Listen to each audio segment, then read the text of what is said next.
back to the Bender Bunker with Hump Day Twang Lick, lucky number 15, I believe. And we're entitling this one 3 Dead Down, 1 Live Up, which could very well be the title of the next Tarantino film, and he's welcome to it. But what it's actually alluding to is what you just heard. It's a picking pattern. 3 dead notes down on a downstroke, and then 1 live note back up on your live stroke. Kind of what it sounds like. And I know where I got it from. I know how I got into my playing style. It's by listening to a lot of tasty. He should be on the Twang Mount Rushmore. Don Rich, of course, the main buckaroo for Buck Owens. Smiling Don with a silver sparkled Telecaster. And he was a big influence on me, still is, for twang playing. And he actually has a song literally entitled, it's instrumental he did, literally entitled Chicken Pickin'. And it's using a lot of that 3 dead down, 1 live up type of pattern. So that's kind of where I got it from. And now it's infusing its way through my playing to this lesson. So you're getting Smiling Don second or third hand. Lucky you.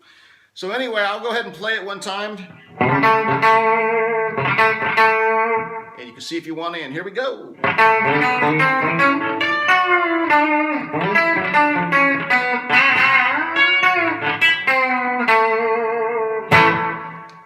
So all kinds of chicken picking there, and if you want to be a part, if you think you're ready for the 3 dead down, 1 live up, then go grab the twang instrument of your choice and meet me on the other side of the fade, and we're going to get on it.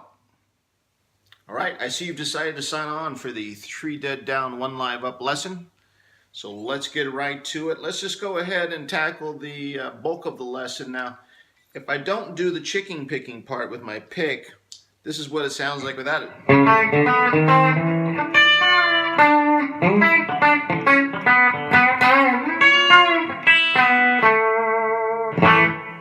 mean, it's all right. Just kind of lays there if you ask me. But you put some of the 3 down, 1 up in it.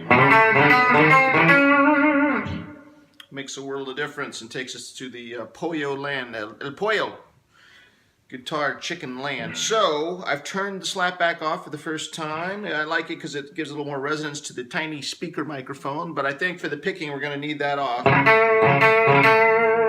So let's start with my extensive camera system so you can easily see this.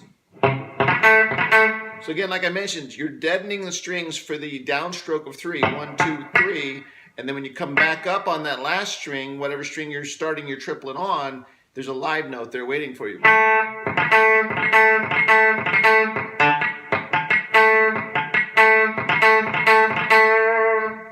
So that's really what you're going to have to master. Again, if you've never done a traditional kind of 3 down, 1 up pattern like that, this could be a little bit tricky. So that's the bulk of it. Let's go over the hand position so you can at least start working on that. And for those playing the home game, I think you might enjoy the continuity. If you remember Hump Day Twang Lick 14, the last lesson, we ended with... Well, I'm going to go ahead and start us right there, so you can almost just take that lesson straight in this one. Your hand will be right there ready to go to the next part. There you go, a little continuity. It surprised me as well. So we're going to start here on the A string, your 5th string, and your 3rd string, your G string. So you've got your ring finger on the A string 4th, and your index finger on the G string 2nd.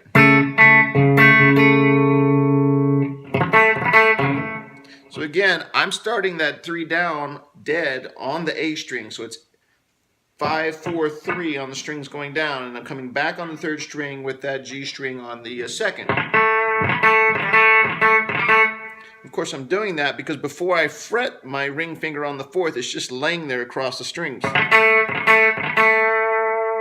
Okay, so that first pattern there is going to be, again, then what we're going to do is we're going to stay on the 5 and the 3 string, but we're going to switch out our ring finger for our middle finger. We're going to go middle finger on the 5th string on the 5th fret. Index finger is going to fall behind it on the G string on the 4th fret. So you've got this pattern now. We're going to walk that up. So those 4 are this. Now if you pick it,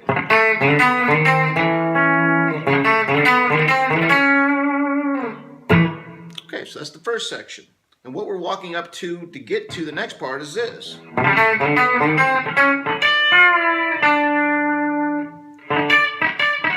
Same kind of deal when we get there, 3 down, 1 up. And the hand position for that is your little finger on the high E 10th, and then on the G string you're going to put your middle finger on the 9th. So you've got So when you get up there, you're getting your hand in position, but really what those fingers are doing is they're not fretting, they're deadening the string so you can get your 3 dead down. Now when you come back up, it's going to be that high E on the 10th with your little finger.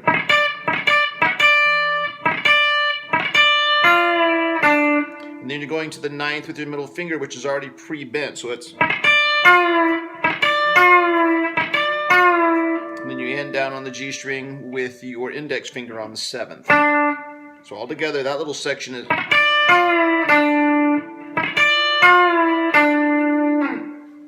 Okay, so the 2 together.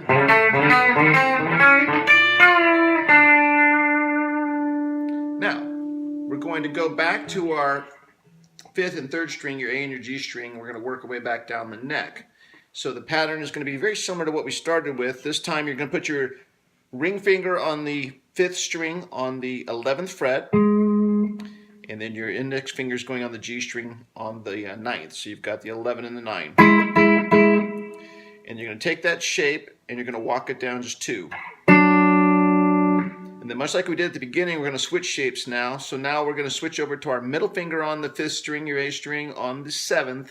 And then your index finger is going to be on the G string on the 6th for that shape we did before. We're going to walk that down 2.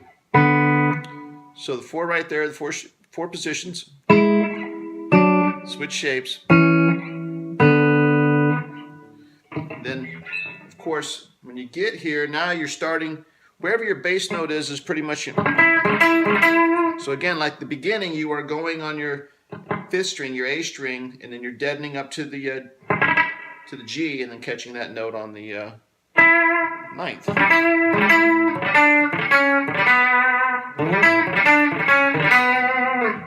Okay, so all together.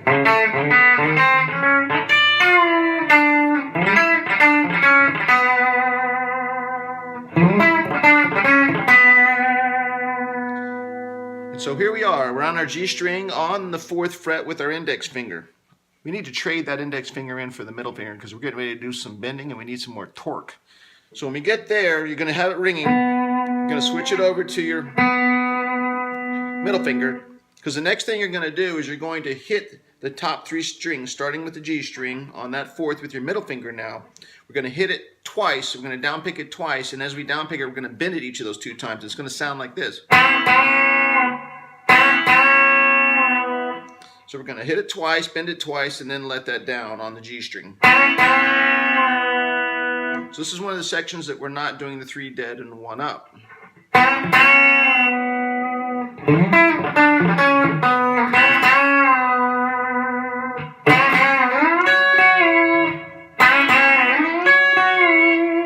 That's the next part we're going to. And this is kind of a feel part. So much of this lesson has been, because of the picking pattern, syncopated. That part's been kind of easy. The rhythm's not been the hard part for this lesson, for me to at least try and show. This is a little bit trickier. We're kind of going off the beat a little bit. Get all bendy on it. So after we do the 2 hits and the 2 bends on the G string on the 4th, we keep our middle finger on that G string on the 4th, and it's going to travel all the way up to the 9th. When we get to the 9th, we need to take our ring finger and add in on the high E in the 9th. Okay, so as it takes that trip from the 4th to the 9th, when it gets there, and you're going to hear it take the trip, it stays enough on the string so you can hear it.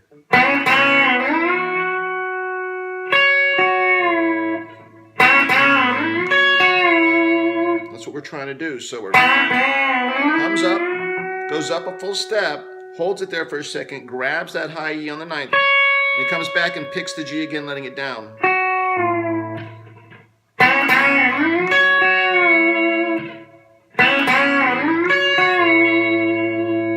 All right, so a little bit of context.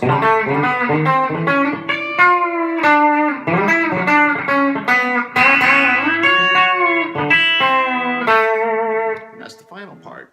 So we do the... Next thing we need to do is go ahead and take that middle finger that's there on the 9th on the G string and take it back to where it started, which is the G string on the 4th. So we started on the 4th when we did that double hit and bend. Went up to the 9th, full step, high E there on the 9th. Brought the G back down on the 9th. And then we go back down to the 4th on the 9th. And now we're going back to the 3 down, 1 up again. In this case, we're starting on the G string, so when we get back down here on the 4th, we are deadening it with these other fingers right here, deadening those top 3 strings. 3 dead down, but our coming back up live string is going to be an open E string, your top string. So 3 dead down, 1 up on the high E open, and then we go back and up pick the G on the 4th that's already pre-bent. That's what you're hearing.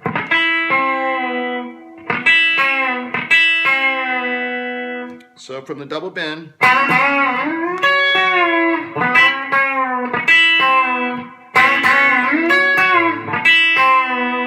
that's it. It's a tough little section. Took me a while to get the feel for it, but that's why it's fun to play with the backing track, because that gives you the beat. But it's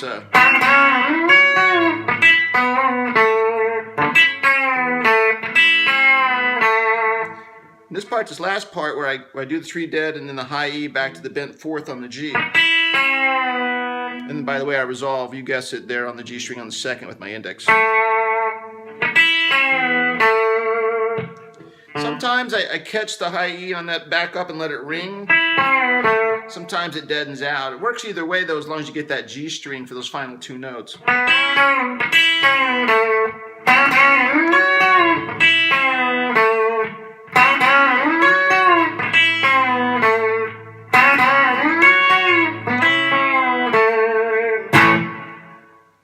Alright, so I'm going to put my slap back on, give it a little bit more resonance.